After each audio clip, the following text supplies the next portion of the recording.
Hello, blessed morning po sa ating lahat, mga kapatid, brothers and sisters in Christ. Isang mapagpalang umaga po sa inyong lahat. Welcome po sa ating channel, sa YouTube channel at God's Word, Our Daily Bread. Talaga pong I'm so blessed this morning na masimulan ko tong mag-share, magbahagi ng salita ng Panginoon dahil nga it's our daily bread sa ating buhay. Hindi po tayo nabubuhay lamang sa ating mga kinakain o mga physical na pangangatawan. Pagkus ay nararapat na pakainin din na natin ang ating spiritual na buhay sa ating spiritual aspect sa ating buhay, mga kapatid, dahil napakahalaga po. Yun po ang salita ng Panginoon. Sabi niya, hindi lamang nabubuhay ang tao sa tinapay, because nabubuhay sa salita nagmumula sa bibig ng ating Panginoong Hesus. So, purihin ang Panginoon sa umagang ito at nais ko pong mag-share ng isang verse this morning at itong alam ko ang verse na ito ay napaka common at napaka isa sa mga one of the heart of Christian doctrine ng ating pananampalataya, no? Mula po sa John 3:16, no? At napakaganda po at alam ko paborito ang mga verses to ng lahat. At sabi po diyan, for God so loved the world that He gave His only begotten Son, that whoever believes in Him should not perish but have everlasting life. Di po ba napakaganda ang salita ng Panginoon? Dahil sabi nga niya sa una, no? For God so loved the world. Mahal po ng Panginoon ang mundo, ang kanyang nilikha. Mahal niyang lahat dito sa mundo. No, kasi nilikha tayo ng Panginoon. Kaya ganoon na lamang ang pag-ibig ng ating Diyos Ama sa lahat po sa mundo. No, at ang tinutukoy niya dito specifically sa ating mga buhay, ang kanyang mga nilikha. Tayo, mga kapatid, ikaw, mahal ka ng Panginoon. Saan man tayo ngayon, saan ka man ngayon, tandaan mo, mahal ka ng Diyos Ama. Dahil, bakit? Nilikha ka niya eh. Binigyan ka niya ng buhay. At sabi nga niya, we are the likeness of God.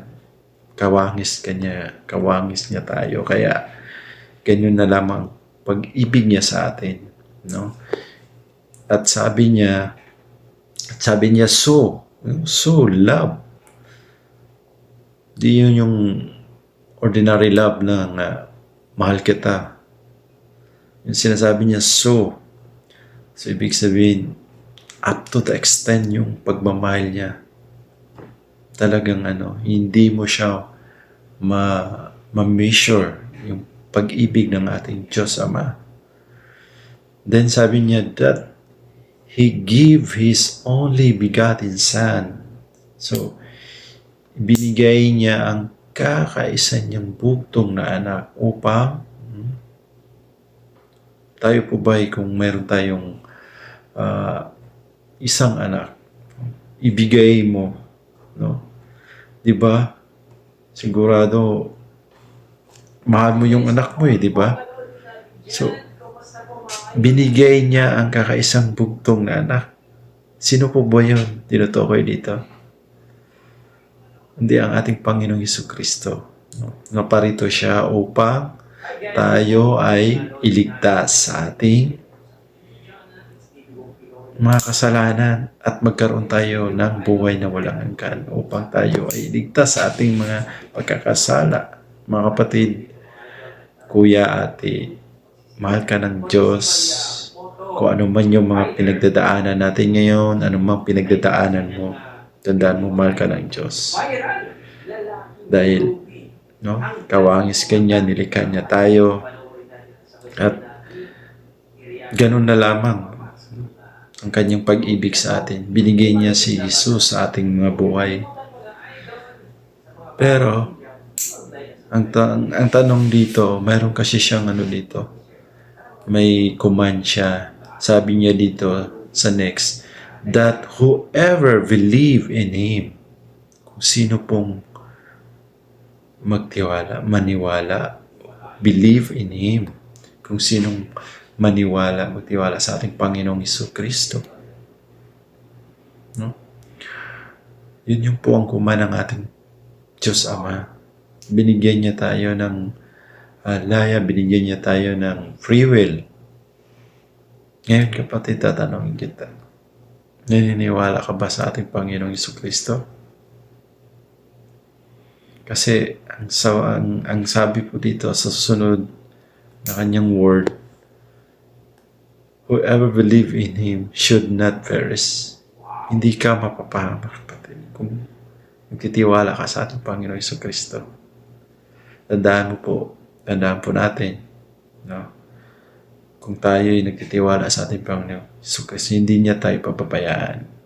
Hindi niya tayo iiwan. He will never leave us. He will never forsake us. Dahil ang Panginoong Jesucristo ay nandyan, kasama po natin through the Holy Spirit. Ay kakakasama po natin siya. Kung tayo'y, kasi ni-refer siya dito ay yung kaligtasan natin, yung should not perish, hindi tayo mapapahamak. Dahil mayroon po tayong dalawang buhay, di po ba? Physically dead and ano po ba? Eternal death. Saan po yun mapupunta ang ating kaluluwa kung tayo'y hindi nagtitiwala sa ating Panginoon? Hindi doon sa nagdagat-dagatang apoy. Di po ba? Kaya mga kapatid, huwag po nating sayangin ang pagkakataon. Huwag po nating baliwalain ang mga opportunity bawat araw sa ating mga buhay. No? Kung tayo may nahihirapan o may pinagdadaanan, tandaan niyo po, mahal tayo ng Panginoon. Mahal na mahal tayo ng Panginoong Hesus. At hindi niya tayo papabayaan. Then sabi niya sa dulo, but believe in Him should not perish, but ano po ba yun? But have everlasting life. Wow! Di po ba? Sino po bang gustong ayaw mapunta sa buhay na walang hanggan? Di po ba? Yun po ang nais nating lahat tayo, minimiti po natin. Magkaroon tayo ng buhay ng walang hanggan, mga kapatid. Kaya yung opportunity, yung pagkakataon sa ating binigyan tayo ng hininga bawat araw-araw sa ating Panginoon. Kapatid, bigay po natin, no? Magtiwala po tayo sa ating Panginoong Jesucristo. Ilagak po natin sa Kanyang lahat ng ating mga suliranin. Dahil sabi niya, hindi niya tayo papabayaan at hindi niya tayo iiwan. No? Buhay na walang hanggan. Yun ang regalo sa atin ng Panginoon. If you believe in Him, our Lord Jesus Christ. Kaya mga kapatid, I encouraging you this morning, if you're watching this video, I hope na i-encourage ko rin kayo na sa salita ng Panginoon, magbasa po tayo at lagi po nating isipin ng Diyos ay nariyan dahil mahal na mahal niya tayo. Kaya napakaganda po ang verse na ito. Yung God love all of us, mga kapatid. Mahal na mahal tayo. Everyone. No? Dahil yun yung nais ng Panginoon sa ating buhay. Kaya naparito ang ating Panginoon upang tayo iligtas sa ating mga kasalanan. Kaya huwag po tayo mawawala ng pag-asa. We need to work work out. We need to read the Bible. Makinig sa salita ng Panginoon. Be humble. Kasi malamang kung hindi po tayo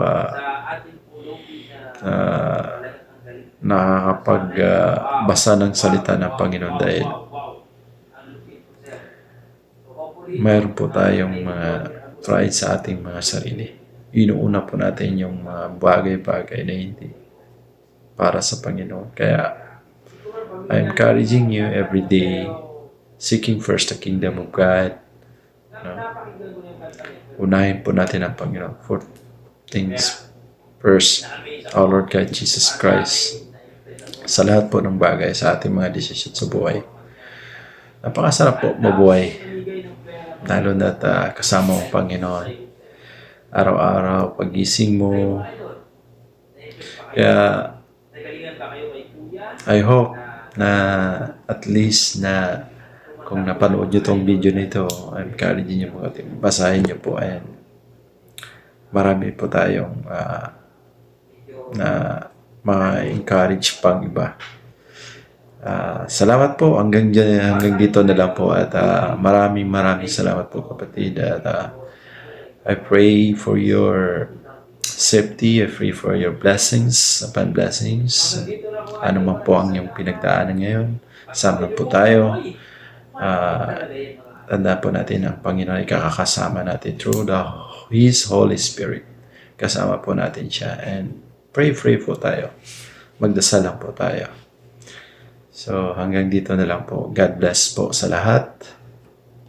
Have a nice day po. Thank you.